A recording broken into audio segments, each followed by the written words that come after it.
This is Thoughts with C, J, and L. A podcast by three Asian American people with thoughts on being Asian, American, and people. On this episode, we're talking about existence.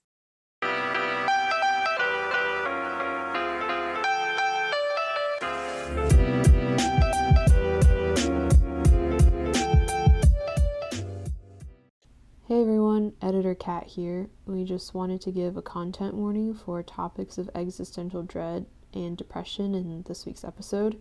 Our attitude is still pretty lighthearted throughout, but if you decide that today is not the day for this content, hopefully we can catch you in another episode. Other than that, please enjoy.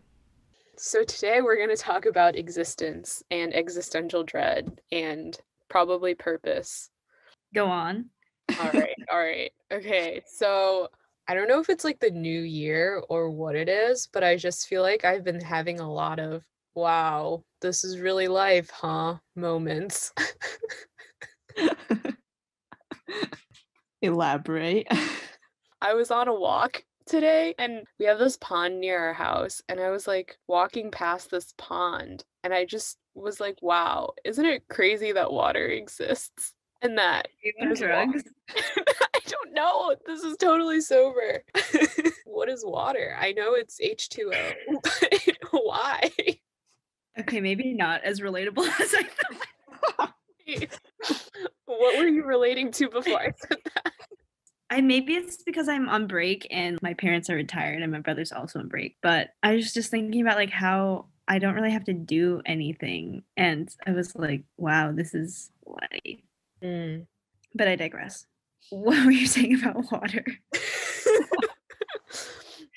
No, the point about water was more so just that I feel like a lot of things we just accept as truth and reality, and they're like really crazy if you think about them. The fact that we just gravity, like I know it's a law and Newton and all that. The fact that we just stick to the surface of the earth, that's really wild. But extrapolating that, I feel like I've just been having a lot of moments that are like, wow, this doesn't make any sense. I thought it was gonna be along the lines of what's my purpose and like what am I doing with my life kind of thing. That too, for sure. Because I think I started there and then I like spiraled even more. Do you want to walk through your spiraling? Okay, well, I'm gonna read the existential dread definition from Wikipedia. Existential dread is a sense of disorientation, confusion, or anxiety in the face of an apparently meaningless or absurd world. So I feel like I started with like a meaningless world, and then I spiraled into an absurd world. It's not only meaningless, it's also just ridiculous. Dude, life is just a meme at this point. But then I'm thinking that maybe like the absurdity, like you start at the top of one side and then it's like a downhill slide into meaninglessness, and then at the bottom is absurdity, and then you start to go back up and then it's like meaningful again because it's like so wild that it's actually like, whoa, this is kind of cool. I feel like that's how I process my emotions and feelings towards things. It's like really good and then really bad, and it just goes back and forth. I feel like I relate to that, but I definitely don't look at water and I'm like, oh, how cool is that? But Yeah. When I was in my atheism class, there was this one guy who, this goes back to the simulation almost, but there was this one philosopher dude that we talked about who, I don't remember what his whole shtick was, but it like had something to do with not believing in reality, basically. So he like would do crazy things like walk in front of a horse-pulled cart and like his followers would have to like pull him away. He was like, reality isn't real, or it's this weird construct that we've made up for ourselves. I think that's where I'm spiraling into. Okay, when we break everything down, the smallest unit of something is like a quark, and we're made up of quarks, and like everything is always in motion. Like our atoms are just the molecule in a box kind of idea where they're never really in one place. We just think that it's in a general vicinity and that's what we narrow it down to. But then like our eyes and brains can't really comprehend that. So we see things, but that's not actually how they are. It's just how our brains. Yeah. And the fact that atoms never touch but then there's the sensation of touch because it's pushing against each other. Mm-hmm. And also how Mm-hmm. our brains don't like dissonance. So like if we see something that doesn't add up, our brains automatically fill something in for us to make sense of it, but that's not actually real. Yeah. And the fact that light never touches our brains and our brains are like essentially lumps inside a cave. Whoa, bro. What? And then, okay, I don't know. I mean, like, this might go into like evolution and stuff, but the way that things work in our body kind of is crazy to me. The whole oxygen delivery system, how that's molecular, that kind of just hurt. What do you mean that it understands concentration and like is able to dump off something that we need? And how does it know? But then, like, also, if you substitute the air that we breathe, we won't know and we'll just keep breathing it in until we suffocate, unless that's like helium or something like that. Or I forgot what gas it was, but what? And then also, our bodies are really adapted to gravity and like all the changes that happen when your body goes to space because we're so dependent on gravity. Yeah. What? I don't like where this is going. So, what are your thoughts on water now? My thoughts on water, you know how there's that joke where like everything's a social construct? What if water is a social construct? Wait, that was like a joke on the frisbee team because one time, like, this was when I was like a sophomore and I was learning about social constructs, and my mind was just being blown left and right. And all of like everyone else was like, yeah, obviously, like, you've been living it under a rock for the past 10 years. Like, I was like, wind is a social construct. Our coach was trying to explain to us that it wasn't a social construct. And I was like, yeah, but it's just air moving. And like, we can't comprehend that. So we needed to call it wind. Yeah. It exists, so it's there. But I'm like, it only exists because we deemed it. We were like, this is important enough to like name. Yeah. And now everyone knows what wind is. Like, what if there's a force out there that like we can't see? I mean, like, because with colors, right? We can't perceive all of the colors, but other animals can. We can't name those because we don't see them. So like, obviously we're the inferior beings. Help. Yeah, water's definitely a social construct. But then like, why does water exist? Because like we need water to exist, but like water doesn't need us to, you know what I mean? Like, is the purpose of water is the purpose of water just so things can drink it? Or am I even asking the right question? I feel like I'm not asking the right question.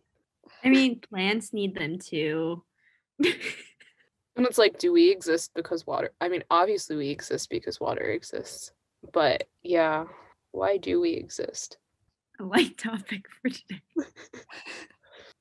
Okay, I feel like water itself does not have a purpose, but I mean, like elements and stuff are like byproducts of the Big Bang. And I mean, it's not like everything just fell into place immediately. It took millions and millions of years to get the best version or whatever version of the things that we have right now. So I feel like it's just like a byproduct. It's not like the water sitting around being like, what's my purpose? Water's existential crisis. Wait, I don't know if it was a video or if it was somebody giving a talk, but they like made the point about how like you were talking about history and like the Big Bang and science, which I believe in. I'm not anti-science. Disclaimer. I am a scientist at heart. But basically, the person was making the argument that, okay, we exist right now at this moment, right? And we like exist with all this knowledge that we have. We exist as this person, as this like vessel of information, whatever. But actually, like if you think about it, there's a lot of different ways that like this existence could have come to be. Technically, because we're not conscious outside of this reality, we could have just been snapped into existence at this moment with this bank of memory / knowledge about the world. But then alternatively, there's the explanation of everything that we know that has happened in the past, like built, because all we know is the present with the capital P. I think that's kind of where I was going with the whole like absurdity is just like, on one hand, yes, science, history, natural history, But then on the other hand, like thinking about it like as a historical course of events, like makes a lot of sense and is really logical and can be deduced. But then also just thinking about the culmination of all these events is like really anxiety inducing. Well, because it's all like, are you saying it's all chance? Yeah. And I think that's where existential dread goes for me, is just how infinite the future is. Because like even if we go with how Jan was saying the Big Bang and atoms and stuff, it was like the possibility that two hydrogens and oxygens coming together would make this thing that forms this thing that when it's joined with other molecules has polar and non-polar and lattice and like all these important things that make it so that we can exist. If we're going off the theory that like we need water, that's how we exist because of water, and just the chain of events that happen is like the butterfly effect. Yeah. Maybe this can transition into our next part about purpose, but like, do we even need a purpose if everything is random? I feel like that kind of relates to your individual beliefs. And I feel like that ties directly into religion too. Because isn't it, if you're atheist, you essentially believe we're not here for like a purpose, right? Because we just came to be, because there's no God. I think so. Oh my gosh, I took a whole class on atheism. I should be schooled and ready to go, but I feel like I forgot a lot of it except for the parts that stuck out to me. I think one take that like I remember one of the philosophers having was that we just don't have a purpose, and like people who are searching for purpose need to get over it. Another take would be like your purpose is whatever you make of it. Right? Yeah. There's no objective purpose. If you find a purpose for yourself, that's true for yourself, but there's no objective purpose for all of humans. And then I guess there's like the other end of the spectrum where it's theism, where you believe in a God, and then because there is a God who made humans, then therefore you have a purpose, which is whatever God made you for. What if God had no purpose? That'd be so relatable. I feel closer to him now. Can I bring back our bit about how God is a PI in a lab and everybody's lives are individually managed by research assistants? And they're all undergrads. They just want to put this on their resume. They don't even care about me. I'm just a sample in there. And then there's the high school volunteer strutting around. Oh my gosh. And you know that they're working on like 5 other projects that they don't really know. But then it's interesting that if we go on the take of the randomness part, and like if there was no objective purpose for any of this, how we as humans put emotion into that, or like find value in the fact that there is no purpose. Yeah, because I feel like all of our brains, or at least mine, craves purpose, because if there's no purpose, then like you might as well just not do anything. But why do we crave purpose if all of this is random, you know? It's because we had Asian parents. But why do they want us to have purpose? I think part of the reason why is I feel like I have to exert so much effort to exist. And it's like, why exert so much effort if it's pointless? Mm-hmm. Like, where did this innate need to survive and reproduce? I mean, like, at the end of the day, that's why you eat and why most of our behaviors exist, is because we're like, we gotta keep existing. But like, why do our ancestors want us to do that? Yeah. I wonder if water wants to survive. We never like ask her the important question. Wait. But we don't know if they want to survive, right? We can't talk to them. We can't say these things without their consent. It's always, what is water? Never, how is water? Oh my gosh, that's a TLDR for this podcast for sure. Be a more considerate human being today. Yeah, like what if we just can't perceive the water's emotions? What if it likes that there's a drought, okay?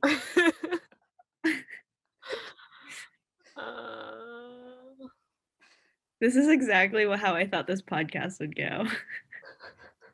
I struggle to balance between like nothing matters, so I'm going to live my life to the fullest, and nothing matters, so I'm not going to do anything at all.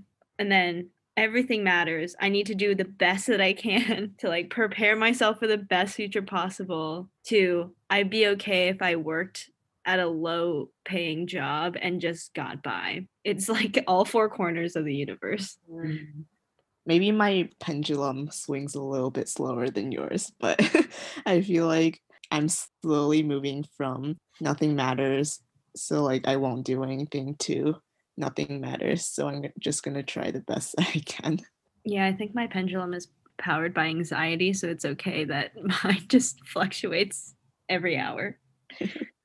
But that's good, especially as you're closing out senior year. Yeah, I feel like I see a trend though, because this low key happened in high school where I feel like the first 3 years were like terrible. And then senior year, I'm like, oh, this is great. And then move on to a new stage in life. And I go to college, and the first 3 years were terrible. And then senior year, I'm like feeling, oh, this is okay, next stage of my life. No, it's like so weird. Kat and I are only a year older than you, but we're still like little. Like I was like looking at like my grandparents, they're 90 and I have 70 years still and I'm tired. I know. I've been telling my parents that I feel like I'm like 80 years old, already retired, already like ready to be done. I've lived my life. I know. There's a couple years where I was like, I literally cannot think about the future because it's just too exhausting, and I feel like I've already walked a long road. Yeah. Which I feel like we have. Yeah. But in the grand scheme of things, it's still. I know, and I look at my parents, I'm like, how do you still have energy? But I had another point about your whole 3 years thing, Jam. Okay, I was complaining about this. Not complaining, but I was discussing this with my program director, and she was just like, yeah, like it takes a while to like warm up to like the thought of a graduate program or like even just being in one. And then we were just both like, yeah, we just really hate warming up. Even for exercise, if it's something that we love to do, we hate the beginning part. For some reason, it's just the worst. Even though we're literally studying physical activity, but we hate the beginning. And I think that's true for most things. Even if you are into new experiences and stuff, it's like Mhm. I feel like I'm total opposite. No. I like things for like the first 5 seconds and then I'm like, your girl is done. Okay, wait, no, that's relatable too, because I was going to say we enjoy the end part too, like how Jam said she didn't like the first 3 years, and then towards the 4th year, she was like, okay, this is fine. But I think for me, a part of that is because I get to stop and do something else instead because I've been hating the warm-up. Mm. And like I got enough time into it where I was like, okay, I know what I'm doing, and like this is good that I know what I'm doing, but now I'm going to go do something else. Mm. I feel like also I don't adjust well to change at all, because I like things to be consistent. I like to predict. I like to know what's going to happen. So maybe that's also a part of it with my experience. Just I don't deal with change well at all. And it takes me a really long time to adjust. Mm. I think for me, I get anxious if things don't change or if things stay like, because I feel like I kind of had the opposite experience in college. I think I had like a really great time freshman year because it was fun vibes and new people. And then like once I realized that I had to be in it for like the long run, as in the next 3 years or 4 years, I was like, I'm over it. Please get me out. This is not fun. And then maybe it was because COVID made it anticlimactic, but I feel like my senior year, I felt very like, yeah, about it. I remember my freshman year, I was like having really intense existential dread and like questioning like my life and like my beliefs and like all of that. My mental health was complete shit. So like I went to see a social worker. And then at that point, I remember I was in a state where all I wanted was for someone to tell me what my purpose in life was, because I literally just could not go on.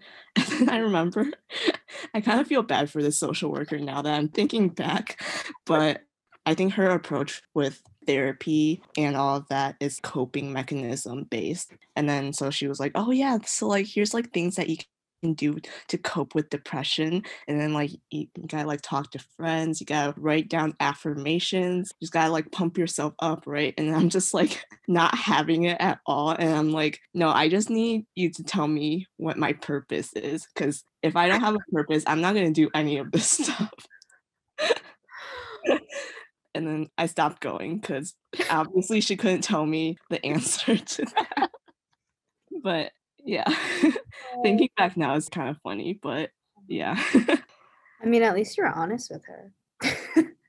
Yeah, Oh, that poor woman. You just I know. I was literally just grilling her. I was like, okay, but like, what's the point of writing down affirmation? What is that gonna do? Like, what am I working towards? Why do I want to feel better? Why do I want to get out of depression? What is depression? Dude, you probably made her a better social worker in the end. It's okay. That's so real, though. Yeah. Oh, I was just gonna ask, do you guys think that everybody thinks like this? Because we're all relating to each other and we're bouncing off right now. Like, yo, like, look at us go. But then, like, this goes back to, like, when I go to Walmart, is everybody in the store also, like, at the same time that I'm here being like, what is existence? What is reality? Like, do you really exist or are you just a figment of my imagination? You know, like, that's why my brain doesn't shut off at night, is because I'm in my bed like, oh my God, the world is infinite. Wait, I have two thoughts. One is I feel like not everyone is at a stage where they're questioning their existence. And there are probably people who started questioning way before I did. And we all hit this point at some point in our lives, but not everyone experiences at the same time. Because I've definitely had conversations with people about this and they just don't want to hear it. Or it's like, why even ask these questions? Just enjoy life. It doesn't really matter. But for someone who's always questioning, I'm like, no, it does matter. We need to talk about this. Two, it's like also, okay, I actually have two more points. Graham's 3-point thesis. Yeah. 3-body paragraph. Second point, not everyone wants to have these conversations all the time. Because it definitely is draining to think about this all the time. Because I feel like I've been in a situation where I have had all of these questions. And then when I have these questions in my head, I want to talk about them all the time because I can't do anything else if I don't have this figured out. But then there were other times where I have these questions, but I know I can't figure it out. So I'm just going to distract myself and not think about it because I can't answer it and that bothers me. So I'm just going to distract myself with other things. And then if someone else is coming up to me and wants to have this conversation, I'm like, no, I don't want to think about this right now. And then my third point is that I remember one time I was talking to my dad kind of about this topic, and he was like, oh yeah, when you get to my age, you don't really question it as much anymore. He remembers that when he was in his 20s, he questioned it a lot more. But yeah, maybe with age, we just have less of these questions. We become more jaded.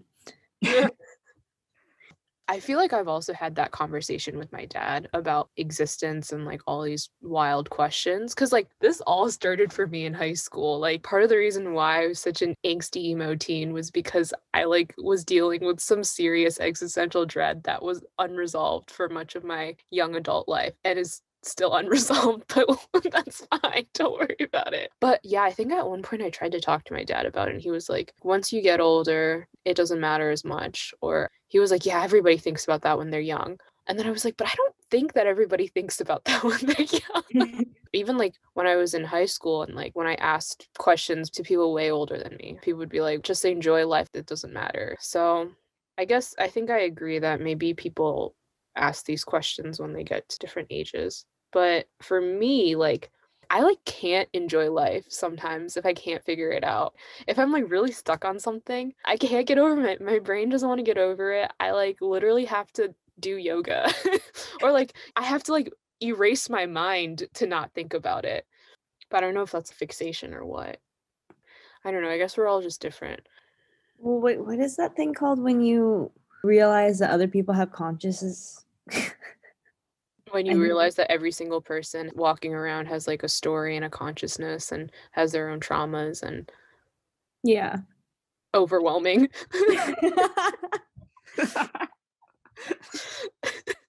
Yes.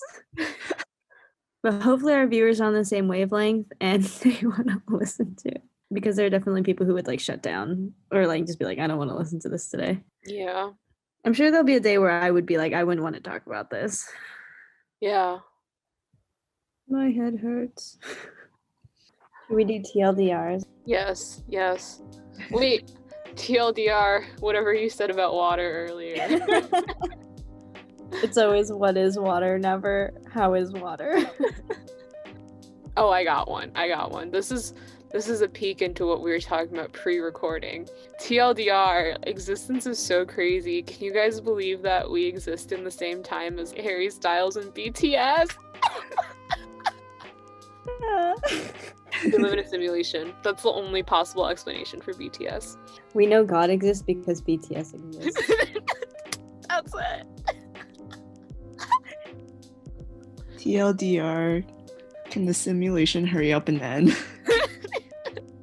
Bro, it was supposed to end on 2021. When I messaged and was like, sad the simulation didn't end, and though you were like, oh, it's still 9 p.m. in California, I legitimately was like, oh my gosh, wait. There's still time. Oh. Anyway. Bye, Jane. Bye, Jane. Bye, Jane.